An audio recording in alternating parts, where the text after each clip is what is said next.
ହେଲା ନା ଏମିତି ନୁହଁ ସାରେ ଭଲ ହବନି ମୁଁ କହୁଛି ଏ ହଉଛି ନା ଭଲ ତୋ ମୁହଁଟା ଦରକାର ଆଉ ହସୁଛି। ତେଲ ମରା ହଉଛି ତା ବାପା ପୁଅ ଗୋଡ଼ରେ ତେଲ ମାରି ଦଉଛନ୍ତି। ଏପଟେ ମା ବାଦାମ ଛାଡ଼ି ଛାଡ଼ି ହାଲିଆ ହେଇ ଆସି ବସି ଯାଇଛନ୍ତି। ରୋଷେଇ କରିବା ପାଇଁ ଯୋଜନା ଚାଲିଛି। କହ ତୁ କହିସାରିଲୁଣି ବା।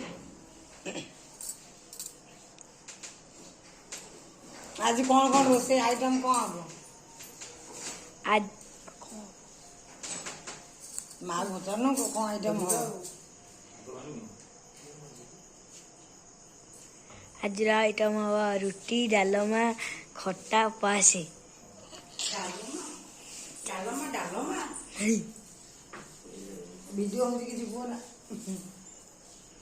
ତମ ଗୋଟେ ଭିଡ଼ିଓ କରି ଛାଡ଼ି ଦଉନ ଯାଇଥିଲ ମା ଦେଖେ ଟିକେ କେମିତି କ'ଣ ରୋଷେଇ ହଉଛି କାଚ ମୋବାଇଲ ଭିଡ଼ିଓ କରିଦେବ। ଏ ଭିଡ଼ିଓଟା ଯଦି ତମକୁ ଭଲ ଲାଗିଲା ଆଉ ଲାଇକ୍ କରିଦିଅ ସେୟାର କରିଦିଅ ଆଉ ସବସ୍କ୍ରାଇବ୍ କରିଦିଅ।